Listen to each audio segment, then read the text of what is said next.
अस्सलाम वालेकुम। आज आप लोगों को मैं बताऊंगी कि आप लोग किस तरह से लेमन को स्टोर कर सकते हैं। 5 साल तक ना इनका जायका ख़राब होगा और ना ही इसमें कोई सी भी स्मेल आएगी। बहुत ही ज़्यादा इंफॉर्मेटिव वीडियो है। होता क्या है, जैसे ही हम लोग लेमन लेके आते हैं कुछ ही दिनों बाद ये ख़राब होने लग जाते हैं, गलने सड़ने लग जाते हैं, बहुत ही ज़्यादा अजीब से हो जाते हैं, फफूंदी से इनके ऊपर आ जाती है। हम लोग सर पकड़ के बैठ जाते हैं कि जो इतने ज़्यादा लेमन है ये एकदम से यूज़ हो नहीं सकते, तो कैसे इनको जो है वो स्टोर किया जाए। तो मैं आप लोगों को बताऊंगी स्टेप बाय स्टेप कि कैसे आप लोगों ने इसको स्टोर करना है ताकि इनका जो रस है वो भी बरकरार रहे इनके अंदर और इनकी जो फ्रेशनेस है वो भी एज इट इज़ रहे।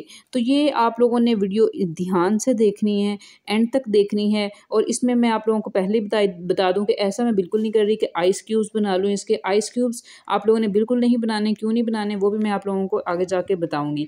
तो जनाब अक्सर इस तरह से होता है कि हम लोगों के जो लेमन है वो बहुत ज़्यादा दूसरे तीसरे दिन ही ढीले से होने लग जाते हैं, येलो होने लग जाते हैं और फिर येलो से आहिस्ता आहिस्ता वो ब्लैक होने लग जाते हैं, ख़राब हो जाते हैं।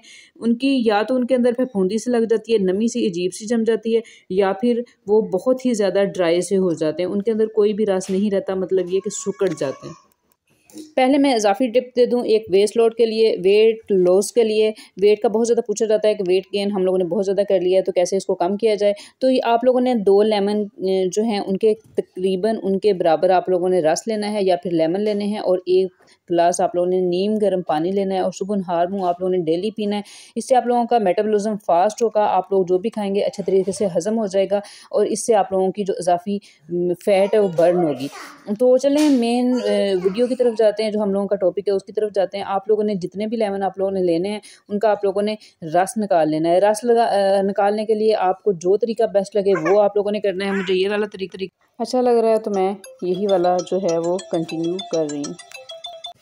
अच्छे तरीके से सब लेमन्स को निचोड़ के आप लोगों ने इसका रस निकाल लेना है। आप लोगों ने अब लेमन ख़रीदने कब है, लेमन आप लोगों ने तब परचेज़ करना है जब ये बहुत ज़्यादा सस्ते हो जाएं। इनका एक ऐसा सीज़न आता है जब ये बहुत ज़्यादा सस्ते होते हैं और एक ऐसा सीज़न भी आता है जब ये बहुत ज़्यादा महंगे हो जाते हैं। और जब महंगे हो जाते हैं तो इंतहा के महंगे होते हैं, सस्ते होते हैं तो इंतहा के सस्ते हो जाते हैं। तो इसलिए आप लोगों ने जब इंतहा के सस्ते होंगे ना तब आप लोगों ने लेके आना है और आप लोगों ने इनको स्टोर कर लेना है मेरे बताए हुए तरीके से। यकीन जानिए आप लोगों ने बिरयानी में यूज़ करने हैं, आप लोगों ने शिकंजी बनानी है, आप लोगों ने कोई भी लेमन किसी भी चीज़ में आप लोगों ने ऐड करना है, कोई भी आप लोगों ने टिप यूज़ करनी है, कोई भी आप लोगों ने किचन टिप, कोई क्लीनिंग, कुछ भी मतलब आप लोगों ने अगर लेमन यूज़ करना है कहीं भी करना है ना, तो आप लोग देखेंगे इसकी जो फ्रेशनेस है, इसके अंदर जो इसकी खुशबू है वो बिल्कुल ऐसे लगेगी जैसे फ्रेश है। और 5 साल तक, बल्कि ये 5 साल से भी ऊपर जा सकते हैं, कम नहीं हो सकते। तो ये आप लोगों ने इस तरह से आप लोगों ने स्टेप बाय स्टेप देखना है कि मेन मैं कौन सी चीज़ें बता रही हूँ जिससे आप लोगों के लेमन बिल्कुल फ्रेश होंगे। तो मैं सारा रस निकालती हूँ, उसके बाद वापस आती हूँ। जनाब सारा रस मैंने निकाल लिया था एक बाउल में। अब ये जो रस हम लोगों ने निकाला है ना, इसको आप लोगों ने स्ट्रेन करना है। स्ट्रेन क्यों करना है? ताकि इसका जो इजाफी बीज है इसके अंदर वो सारे निकल जाएँ। हम लोगों को बीज बिल्कुल भी नहीं चाहिए। हम लोगों को एक स्टील का मग चाहिए, मतलब ये कि स्टील का मग ले लें, स्टील का बाउल ले लें, स्टील की कोई भी चीज़ ऐसी लेनी जो आप लोगों ने जो स्टील की हो, उसके अंदर आप लोगों ने इस लेमन को डालना है।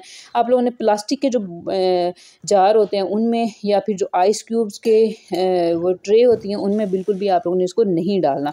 तो चलिए ना, आप जल्दी से फटाफट से इसको हम लोग स्ट्रेन कर लेते हैं ताकि इसके जितने भी बीज हैं इसके अंदर वो सारे फटाफट से रिमूव हो जाएँ, क्योंकि हम लोगों को वो नहीं चाहिए। वो जो बीज होंगे ना वही मेन जो रोल अदा करते हैं ना इनकी फ्रेशनेस को ख़राब करने में, तो यही करते हैं। बीज बिल्कुल भी नहीं होने चाहिए। एक तो बीज नहीं होने चाहिए, दूसरा आइस क्यूब्स में इनको बिल्कुल भी आप लोगों ने फ्रीज़ नहीं करना। आइस क्यूब्स में फ्रीज़ क्यों नहीं करना? वो इसलिए नहीं फ्रीज़ करना क्योंकि जब हम लोग निकालने लगते हैं ना क्यूब्स, तो वो एक नहीं निकलता, वो इकट्ठे 2-4 निकल आते हैं। तो जैसे ही वो 2-4 निकल आते हैं, हम लोगों को चाहिए अगर एक, तो हम लोग फिर से उनको ट्रे के अंदर डालते हैं, फिर रखते हैं, उनके अंदर नमी आ जाती है, तो उस नमी की वजह से सारे ख़राब हो जाते हैं। स्टील का मग आप लोगों ने इसलिए यूज़ करना है, स्टील का आप लोगों ने बर्तन इसलिए यूज़ करना है, कोई सा भी बाउल इसलिए यूज़ करना है क्योंकि आप लोगों ने जब भी जितना भी आप लोगों को चाहिए ना, अगर थोड़ा सा आप लोगों को रस चाहिए, आप लोगों ने किसी भी खुरदरी सी चीज़ से, फॉर एग्ज़ाम्पल छुरी ले लें, उससे आप लोगों ने थोड़ा सा रस निकाल लेना है। बाकी जो रस होगा वो बिल्कुल फ्रीज़ रहेगा। और प्लास्टिक का अगर बाउल यूज़ करेंगे तो ज़ाहिर सी बात है कोई भी खुरदरी चीज़ या छुरी वगैरह हम लोग उसको नहीं लगा सकते, क्योंकि वो फट सकता है, उससे उससे वो जो है ख़राब हो सकता है। आप लोगों का जो बाउल वगैरह है वो तो बहुत ज़्यादा जो प्लास्टिक वगैरह के या जो भी है उसमें कोई भी तेज़ धार जो आला है ना वो आप लोग यूज़ नहीं कर सकते, लेकिन स्टील में आप लोग कर सकते हैं। इसके टूटने का खदशा नहीं होता, इसका बिल्कुल भी जो है वो कोई भी इसमें मतलब कि डेंजरस नहीं है ये, तो इसलिए फिर आप लोगों ने इस टिप को फॉलो करना है। अच्छे तरीके से आप लोगों ने इसको जो है वो फ्रीज़ कर लेना है, तो आराम से इंजॉय करना है अपना। वीडियो पसंद आई तो चैनल को लाजमी सब्सक्राइब करें और साथ जो बेल का नोटिफिकेशन है उसको लाजमी प्रेस करें, ताकि मेरी जो मज़ीद वीडियोज़ हैं वो भी आप लोगों तक पहुंच जाएं और पीछे वाली वीडियोज़ भी आप लोगों ने लाजमी विजिट करनी है। अल्लाह हाफ़िज़।